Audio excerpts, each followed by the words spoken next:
Hi, I'm Liz Cully, and welcome back to Cool, Cool, Cool. Each week, I give you a glimpse into what I think is cool and chat with a ton of people that are definitely cool. No topic is off bounds unless I guess it's not cool. Welcome to Cool, Cool, Cool. If you follow me on Instagram, and if you aren't, that's crazy weird, please do. You know I love vintage clothing. I love vintage furniture. I love vintage jewelry. I love vintage pottery. And music today is so weird, so I guess I love vintage music. I love it all, and I love a good old nod to the old days. When I first caught wind of Edie Parker back in the mid-2000s, I desperately wanted one of their iconic acrylic bags. They were glittery, they were fun, they were expensive as shit. You could customize them. I wanted one. And then Brett Heyman, the ultra-chic founder of Edie Parker, launched her home accessories line, which was an extension of Edie Parker. And there I found myself again, wanting one. I wanted coasters. I wanted acrylic checkerboard sets. I wanted everything. It is no surprise that when Brett went on to extend not only the acrylic bag line, the home accessories, but then extend it all into Edie Parker, which is so cute, her cannabis line, I was like, I want it. And I wanted just to be around the brand. It was so chic, so cool, so feminine, a nod to mod 1960s. It was just way to take cannabis to a higher level, all the puns intended. At the time of that launch, I was developing a really close friendship with their PR company of record at the time, and they invited me to the Los Angeles launch of Edie Parker. I found myself at the former space of florist at Eric Butterbaugh, which, by the way, my favorite perfumes on the planet, they no longer exist. I even went so far as to going on eBay and buying every tester I could find. Eric, if you're listening, please, if there's a warehouse that houses the perfume, invite me. I'll pay whatever you want. But I found myself in the beautiful showroom of Eric Butterbaugh with the likes of Busy Phillips and all the very cool Laurel Canyon moms. And I was just like, oh my God. It's an honor to be considered. We are about to get into Brett's story where I ask her a million questions and completely fangirl. So apologize if I sound completely nerdy, but I really just love not only how fashion forward, how it girl the entire line of Edie Parker still is, but we all know I love a little bit of business talk here. I really find it interesting how she's navigating the legalities of selling cannabis through the lens of fashion. So buckle up and save your coins and get yourself an Edie Parker bag. Many people have seen me wear your bags. I have gotten so many compliments from rocking Edie Parker.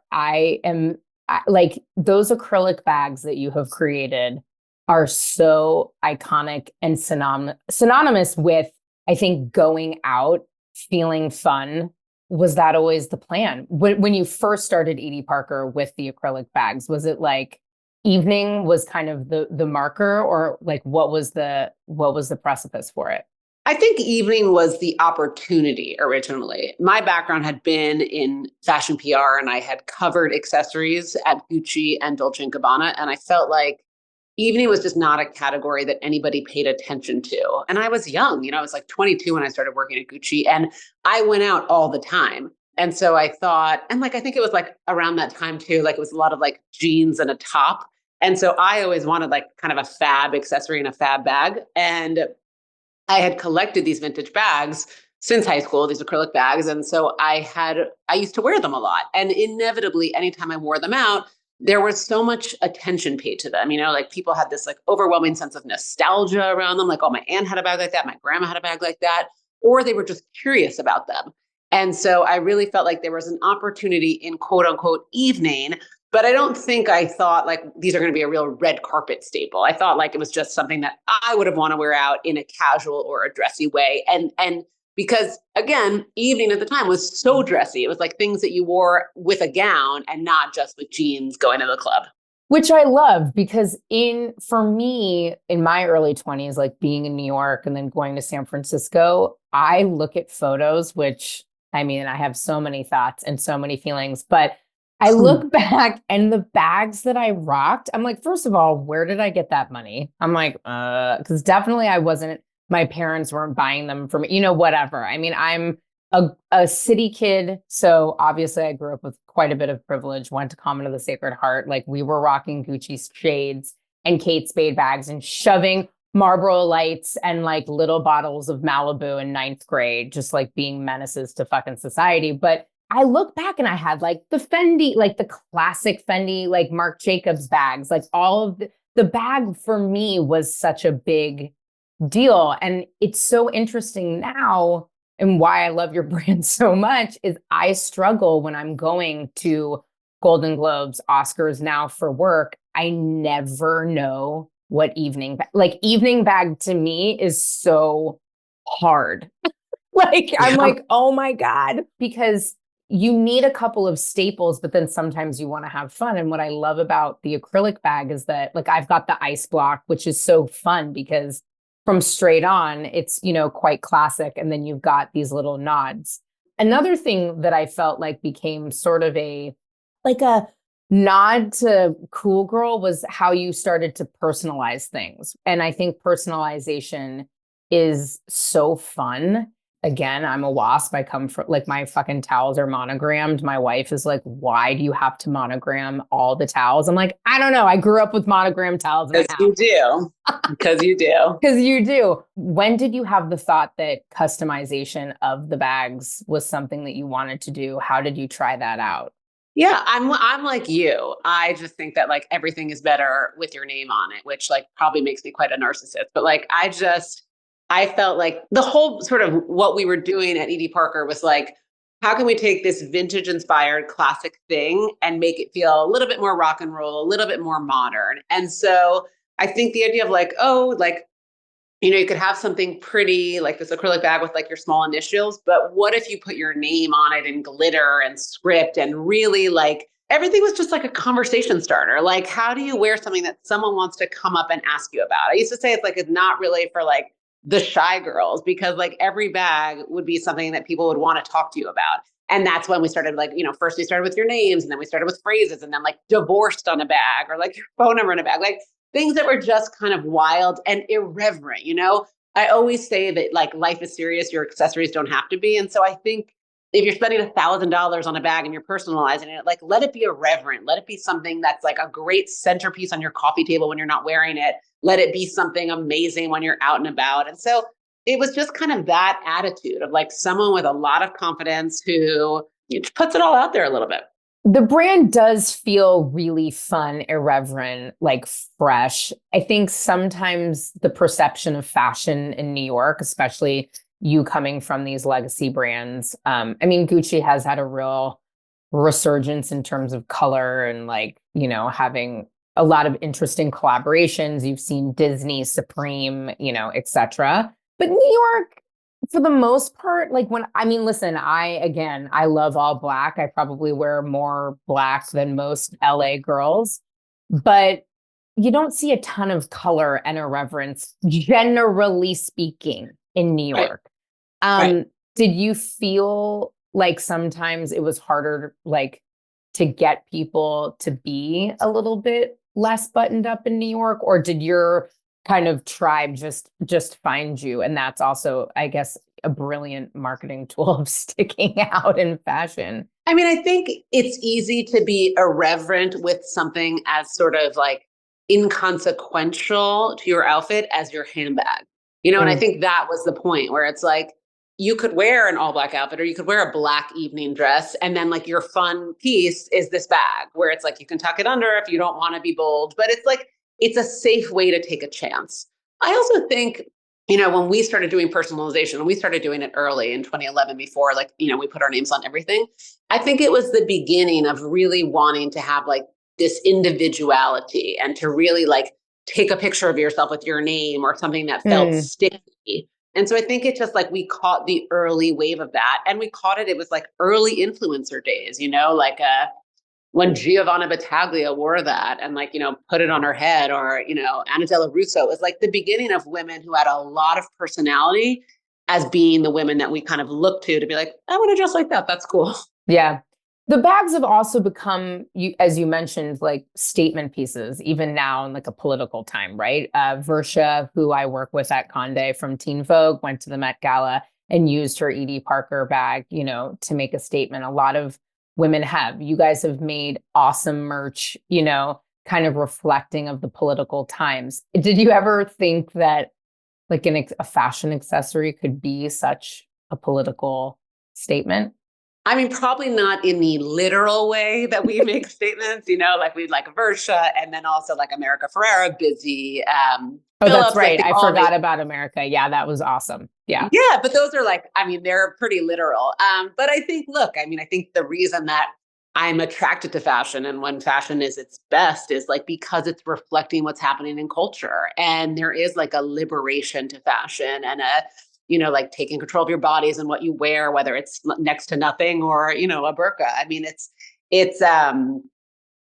there's that ownership over self and what you put out there. So I think that fashion should have that power and does have that power. But yes, I mean, I think it's like, I never thought there would be something as literal as exactly how you feel on a bag written out, but I'm thrilled that people use it that way. It's those are my favorite moments, obviously. I mean, it's fun. I think to your point, you guys really came about right at that perfect Instagram time where people like needed stop scroll worthy moments to show, what they're thinking, what they're feeling, and having something on a shirt, which we've all done, and what's kind of like the next iteration of that. And I think being political, being irreverent, taking kind of what was on a shirt, which, as you said, stakes are low, but then taking it to a red carpet or evening is actually, I mean, it's awesome. It's really fun.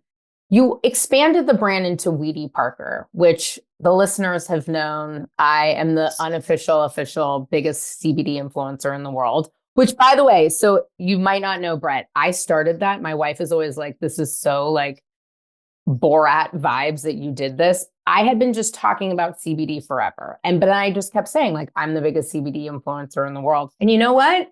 It ended up like happening, which is so wild. But it also happened a really long time ago before recreation was legal in many of the states that it is. We've also, been watching New York just like tug towards recreation. Now I was with my friends Drew Martin over the weekend, who I've worked with for years, who are the best. And they're like, dude, it has been better in New York than LA, like our wildest imaginations. You guys really started with your own flower product.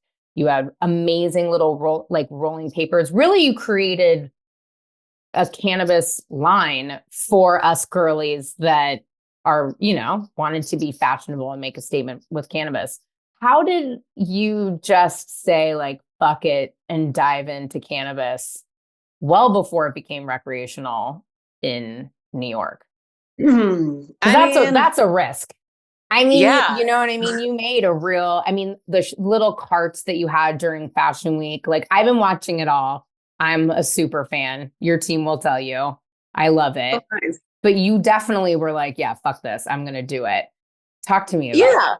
I mean, look, you're making me sound way more badass than I am. I mean, I think that look, I'm not naive. Like I knew that not all of our heritage Edie Parker customers would follow us here. But I think I'm surprised that more didn't, because to me, I mean, I grew up in LA, so cannabis was never something to be afraid of. And I think what we were inspired by was just like what was happening out West. We had been going to dispensaries out West. They were beautiful. We felt like recreation was legalization was going to happen sooner than it did. Obviously it still happened. That like cannabis retail was going to be amazing. Brands were going to be amazing. And certainly there were more traditional paths that we could have taken for expansion. But I think there's this spirit of Edie Parker that's always been like, we're clearly vintage inspired. I mean, obviously all the acrylics inspired by this like post-war period in America. And so I think the way that we came to it, which felt organic to us, was like, how do we make cannabis accessories feel like bar accessories? And like, because we have this home collection. And so there's this romance in the 60s and 70s of all these kind of smoking accessories and dinner parties at home. And so that's how we started to think about it. We didn't think we'd make this huge pivot, but in that research, we started again, going to a lot of dispensaries, buying a lot of weed. And we were like, nobody is talking to women here. Like everything feels so masculine or so minimalist or medicinal. And so that's really, we just saw an opportunity. We weren't like, fuck it, fuck fashion. We just thought this would be really cool. And our whole beat is we just think there shouldn't be stigma around cannabis in the way that there still sadly is. And we thought our participation would really help with normalization, that we're this fashion brand that's been around. At the time, we'd been around for 9 years. People trust us. We're used to bringing products to market for the most sort of discerning customers, whether that's heritage customers or Bergdorf's, Neiman's, Barney's at the time. And so we just thought we could play a really big part in this kind of mainstreamification. And what happened is it just was much more interesting, honestly, than just doing straight up handbags. And it's been challenging and difficult. And obviously we're in 6 states now. We'll be in 14 by year end. Every single state is different. California and New York are the hardest, I would say. They're the most complicated, but the world, it's the world is changing and it's changing fast. And it's really exciting to be a part of that. Well, and you really brought, as you mentioned earlier, the opportunity to have your purse in a bookshelf or displayed. I mean, even just I have my lighter on my tabletop. The pipes are so amazing. How do you you just launched a ravioli pipe, which I have to get because my dog's name is Ravioli. Oh, yes, she's a supermodel, but not an angel. And she's a little chihuahua running around somewhere in the house. But you've got the amazing balloon, a nod to the balloon. You've the banana, so many fun iterations of making gorgeous, gorgeous glass pieces, which evokes, Italian, those insane Italian glass pieces, so many different nods. How do you, but they also have to be functional, I suppose. Yes. How do you come up with those ideas? Yeah, well, thank you for saying that. And I think when we started the brand too, we're we want all of our pipes to be Murano glass. And they don't all feel that way, but that idea of this romance. And again, it speaks to that same ethos of the stigma. We feel cannabis accessories have historically been things that you hide in the back of your drawer and you're ashamed of and you put away when people come over. And for us, we're Edie Parker as a brand, whether it's bags or pipes, it surprises and delights. It exists to make people smile and make them happy. And so we have that same approach when we think of smoking accessories. And we love because, we really design things that crack us up in the office or make us happy. So this idea of everyday objects, whether it's ravioli or it's a balloon, that are beautiful and pleasing and that people love, and just making them smokable. So if you like to smoke, then they're functional and they're great. And if you don't like to smoke and you just think it's cool to have this beautiful balloon art on your table, that's cool too. And we always we kept thinking, if I'm going to go to a friend's house and I'm going to spend $30 on a bottle of wine, I would much rather bring them a birthday candle one hitter, because it's just cool. And it's it's a better, it's a better gift in my opinion. What is the vibe though in New York at a fashion party if you pull out a joint and smoke it? Because I remember many moons ago where people would be like, what is this stoner doing? You know what I mean? There was such a, side eye, but has it changed? Is it still the same? Does it depend on which fashion? I guess it does depend on which fashion party you're at, but what's the vibe? Yeah, I think it depends. Look, I still think smoke is smoke. So if I'm out, I'm using my vape. So I think that that's a little bit easier for people to abide by and share. Obviously if you're outside or you're at the right party and people to join, it's great. But I still think, there's still a little bit of maybe, depending on where you are, side eye if you're just smoking a joint. Look, I think it's really personal. I think I'm never at a party where there's not edibles, whether it's cannabis. Oh my God. Totally. Yeah. So edibles, vapes, I just think, it's such a personal thing, but no, I think it's less and less stigma, but it's not a zero. It's still not like alcohol. Yeah, it isn't like alcohol. The cool thing about the New York laws, and correct me if I'm wrong, but essentially you can smoke cannabis wherever you can smoke a cigarette, Correct. which is awesome. I was at one of our Vanity Fair parties for Oscar, and these kids, and I call them kids because boy, oh boy, I'm feeling old. I mean, I looked around and I was just like, holy shit. I was with Trace Lizette, who's an incredible actress from Transparent. She's 42. I'm 38, but like approaching 39 soon. And we looked at each other and we're like, who the fuck are all these? Yeah, that's my whole life. But the kids were like lighting up cigs. And I was like, dude, don't smoke in here. I mean, that is like my vibe where I would much prefer somebody smoking cannabis at a party. Because really, technically, you shouldn't. I mean, again, we're going to let people do what they do, right? Because it's a fashion party and whatever. But I would so much prefer cannabis to having someone smoke inside. That feels so like, ugh. And my clothes smell and my hair smell. I get so, I don't know, a bee in my bonnet about that kind of stuff versus, I do too. I also am an old lady when it comes to cigarettes. I really don't like being around a cigarette anymore. Just again, it's like the residual. You're absolutely right. It's like the way you smell when you get home and the next day. My hair, it makes me crazy. The hair is the tough part because I'm like, God damn it. Now I have to wash my hair again. And now you've just fucked the whole thing. And yeah, Yes. It's an issue. You've done some shirts, which I love. My wife steals every single one, boobs on drugs, that I don't know where it is. It's somewhere in the house. Have you felt pressure to expand more into clothing, or do you like being in like primarily the accessories lane? Yeah. I mean, I think if we ever felt like we had something to really say in clothing or like, to offer something that wasn't readily available, I think we might be interested, but it's just such a different beast. Yeah. And, we never like to do anything where we don't feel like we're being original. And I think that was the same with handbags as it is with home, as it is with cannabis. Like we're not trying to, you have a lot of options out there, like there's a lot of great clothes. So again, if something is inspirational and like, we feel that it would not fill up a landfill, we'd be interested. But as it stands, like I think our boobs on drugs tees that you reference, like those are great. And I love them. And I like see them on the street and I get so excited and I love wearing them. And we also did a Righteous Bush collection, which I thought was really funny. So I think we will continue to do wearables in that way, but no plans to do like a ready to wear collection anytime soon. Yeah, it feels like you're right, such a behemoth. And there is just so much product out there. And I think fashion is in such an interesting place with just like super, super high and super, super low. And there isn't weird middle ground.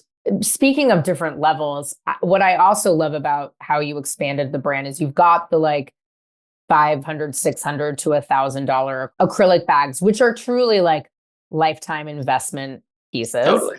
But then you also have all of these lines of purses under the Edie Parker umbrella. I have which I actually have worn, my little kind of like awesome grayish, chromey toned little grass bag on more red carpets than I have worn any other bag ever.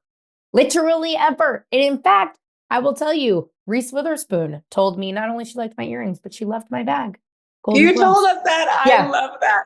So I was with a girl yesterday who was wearing a black one. Same thing. She's like, not Reese, but she's like, I get complimented on this bag all the time. No, like literally all the time. I love it. I wear it with jeans and a t-shirt. I wear it on a red carpet. I'm obsessed with it. My cousin, which is amazing, gave me which I think is now, in my opinion, could be as iconic as your acrylic bag, which is the lighter bag. Like, can you explain how you dreamt that bag up, how you actually made it work for the listeners? Because it's awesome. I mean, they're so cool. And I love it. Yeah. I love it too. Yeah, I mean, same kind of thing where, again, everything starts with like this same period in history. So I have a lot of vintage acrylic sort of bags and compacts, and some of them had external lipsticks. So they were like these beautiful objects with the lipstick because, women then, like the bags were so small. It was like, there's a powder compact, there's lipstick, there's like room for $5 and you're done. And so just looking at that vintage, I was thinking like, what would be funny if we could update this again and make it like, add like a little bit of an irreverence or like a little naughtiness. And so converting this lipstick holder into a lighter and sort of having that same external hardware, but then the mechanism of the retractable is so fun because, we like things that are tactile. We like to play with things. And the truth is, like, I'm obsessed with that bag, but like, you don't need to be a smoker to enjoy that bag. I mean, No. it's such a good party trick. Every time I go out, I'm not like lighting up at a table, but I'm blowing out the votives and lighting them so people can ooh and ah. And, a friend of mine was like, I had a Shabbat dinner. I used your bag for the candles. Like, it's just fun to play with and have. Well, and what I love about it, as you said, it's a party trick, but it also is this like chivalrous, like old time, like let me light your cigarette vibe, which I really, or joint or votive candle or whatever you want to do, or fire, whatever. Exactly. I always say, if you're lost in the woods and you need to make a fire, this is your bag.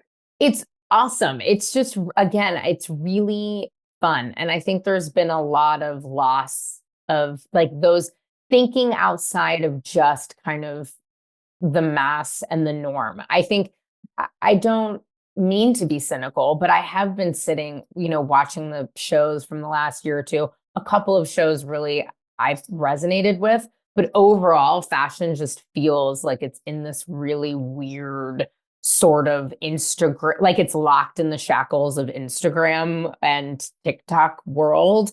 And having the breakthroughs of like your bag being made out of like, faux grass or whatever, or like a little lighter, it just brings it all fun. Because I've said it a little bit, but like, it's actually not that fun to dress up, at least for like red carpet. I mean, it is. I only wear vintage. That's like my thing. I mean, here and there, if I was so bloated and had my period at the Golden Globes, it was the fucking worst. I ended up wearing an Ula Johnson outfit. My stylist, Robin from Kit Vintage, had a fucking meltdown and was like, what are you doing? But I wore this dress, a 1960s lame cocktail dress to the Academy Awards this year.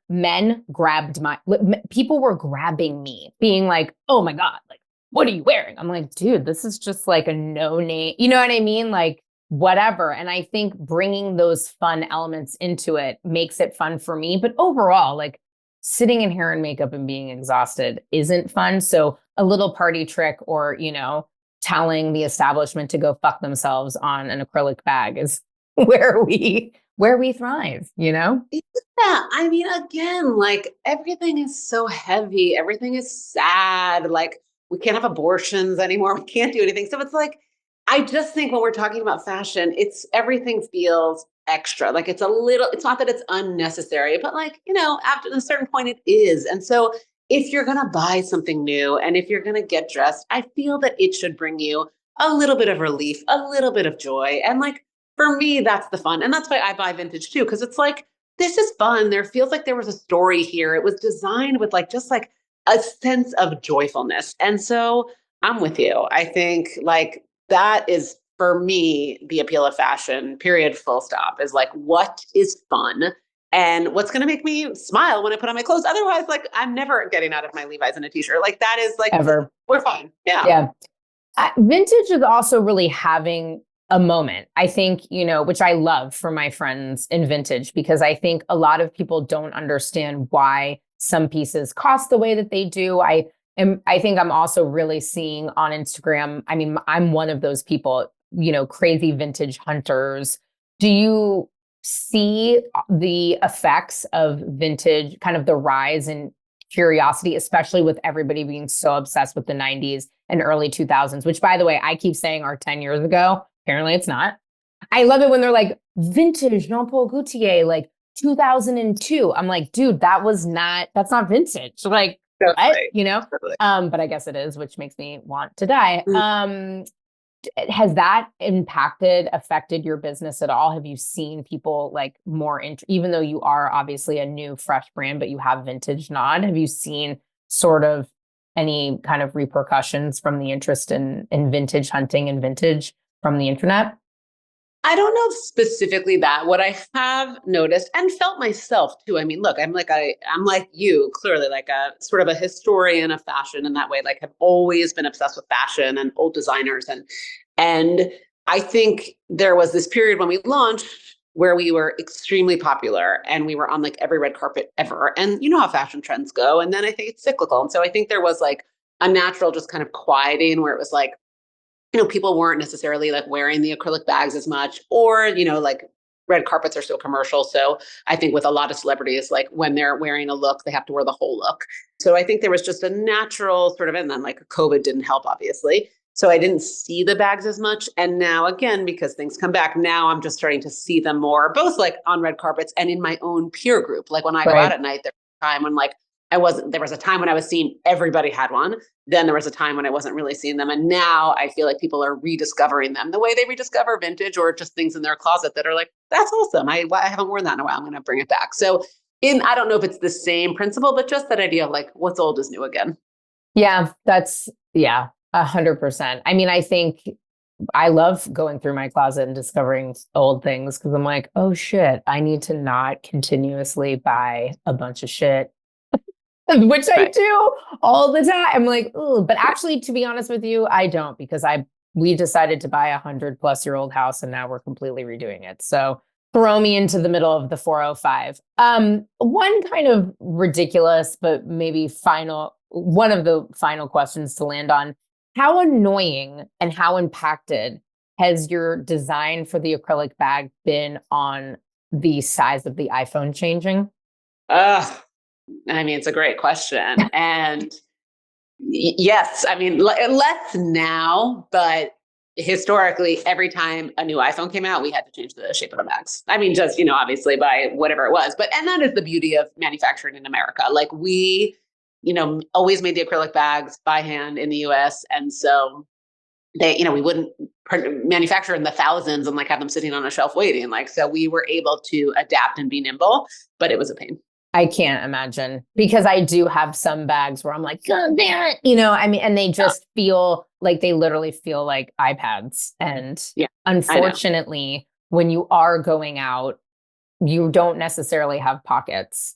I know. I confess I changed the size of my bag. Like I had a plus and I had to go back because it didn't fit in enough of my bags. I was like, this is too annoying. Oh, you changed the size of your phone? Yeah. Oh, yeah. I still have the like whatever one. I know. And actually, I think I have a regular one. But yes, I can imagine. I don't think I could go to a plus. I think one, it's too big. And two, you're right. I would panic. The bags are too important. It's too wild. Also, how big are your fucking pockets supposed to be in your jeans? I agree. It's too much. And I have an iPad. It just felt ridiculous. Someone in my office suggested I get a plus. I listened and then I was mad at her for like the year that I had it. And then I got back. Do you celebrate 420 in a big way, or is it just another day? Well, at the office, we celebrate it. We usually take a picnic to Central Park and, bring a lot of our products and a cheese plate and we hang. And then we try to, it's such a competitive holiday for the weed world. Yeah. So we'll do something, it depends on the scale every year, what we've done around it. But we like to, we try to pop up in Fashion Week a little bit more because obviously that's more of a novelty than like, weed brand doing something around Fashion Week versus weed brand doing something on 420. But, we respect it. We love it. We always do something promotional on the site. It's like, it's a fun day for everybody and it just feels very celebratory. What is the most exciting thing what are you excited about with Edie and Edie Parker coming up? Well, I'm excited because, as I said, we're expanding our footprint. So we'll be in 14 states with THC products across a variety of form factors, which is very exciting because I think we really are one of the few lifestyle brands in the space. We're sort of like, we will have our disposable vape carts and pens and pre-rolls and jarred flower, and we're launching gummies. So you really are? That's what I was going to ask, if you're launching gummies. Yes, we are launching gummies. So we're in development now. And then also just our accessories, we've really figured out what works, what we want to see, what our, girlies and boys want to see. And so we're just coming out with so many exciting products for the next 6 months. And I'm just thrilled to have them and wear them. And I'm also like, I mean, it's hard when you work in cannabis. You're like, it takes forever. And we're like, really like, we never think there's really good news. But I think for the first time, we really do think there will be good news. We think that rescheduling will happen kind of imminently. And we think that safe banking might pass. So I just think I'm really ready for cannabis to move forward and to become more normalized and treated like a normal business, and like the job creator that it is, the tax revenue creator that it is, and the plant that it's been used as for thousands of years across culture. So I'm ready for all that. And I do think it is happening. Yeah, I really want that for all of my friends in cannabis too. It felt like we went 10 steps forward and then like 15 back a little bit recently. And I've just seen so much fun from it. So I really hope that for you too. Brett, I am like obviously a super fan. I'm dead. I love it when sometimes I'm like, fuck it, let me just see if they'll come on Cool, Cool, Cool. I love bringing people like you on Cool, Cool, Cool. And I'm so grateful to meet you and talk to you. I'm grateful. This was so fun. I do have a request before we go. Can you put me in an email with your vintage stylist? Oh, girl, you. Yes, I can. Yes, I can.